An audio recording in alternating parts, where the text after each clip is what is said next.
Welcome to 1407 Great Malkin Lane. This is the living memory of the exit. Don't let anyone tell you different. All right. So now we're got I almost said episode. Issue 2 of Marauders by Stephen Orlando. Okay.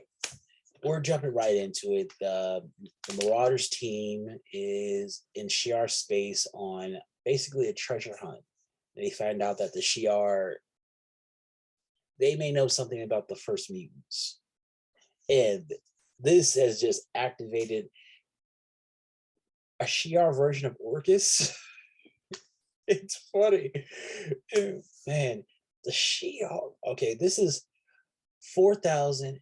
This is the 4,037th time where we find out that the Shi'ar are shady. They do this all the time. And their arrogance is astounding. They think they're in the right. They know the blood is on our hands. We can't let anybody find out. Like, okay.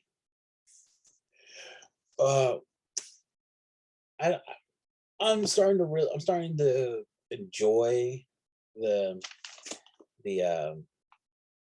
art. I'm digging the team dynamics, and there are some really nice panels, like shots and stuff. Like, I'm digging it. I'm really digging it.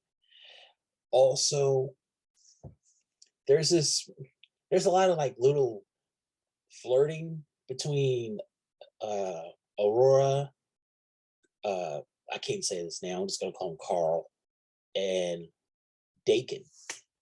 And I'm like, huh, this is like one of the few times where an ex and the current partner are actually friends.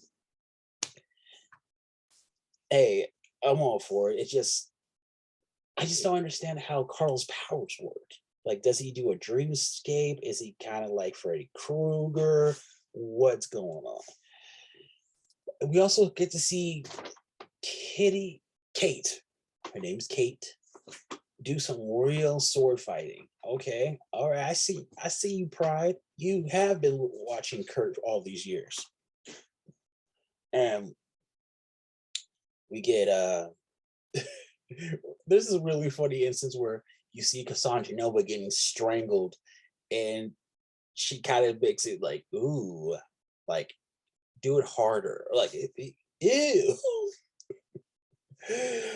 Oh man, it's great. Like it, but the thing about it is, I was more interested in the Shi'ar part of it. I wanted to know, like, I think a detailed history of the Shi'ar is needed because, wow, wow, like Black Zandra, the Empress of the Shi'ar, the daughter of Lalandra and Charles Xavier, she's learning about all this. She's like, we can't do this to the Marauders. They're our friends. They're da da da da.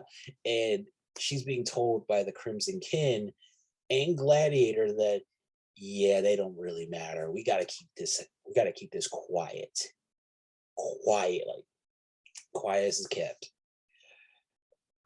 And it just makes me think about how humanity would be, and would we do the same thing? Probably, especially from our government leaders. They're all about secrecy. Also, tempo. They're really showing, like, Orlando's really doing some really good things with tempo. He's really thought about how her powers work, and he's giving her some of the best lines.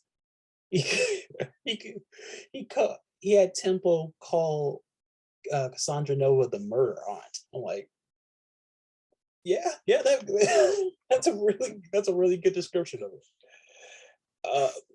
I still want to know how Carl's powers work. I just don't understand it. Like, it creates a dreamscape, but the way that he uses his powers are really cool. Like, it's interesting. I want a better grasp on how his powers work. And the whole thing with the Crimson Kin, you think that they're some chums? No, they ain't playing. Like they have they have like cable proportions in the way of weapons. They're ready. They want all the smoke, and they're ready to kill anybody who gets in their way. Crazy. I'm giving this book a 4 out of 5 stars. I, I'm digging. I really like adventure stories. I like the treasure hunt. I also this part. Lockheed in the beginning, he flies into a church in Newark, New Jersey. It's so Newark, New Jersey for the West Coast. For West Coast, it's kind of like Bakersfield. It's a place where somebody goes to start a drug problem, and Lockheed goes into this church and he sees this like this Cronenberg of all these people just fused together in a mint of flesh and limbs, and there's a big X in the background. I'm just like, whoa, what is going on there? But I want to see where this goes. I'm into it. I'm into it. I'm into it. For 1407 Great Market Lane, signing out.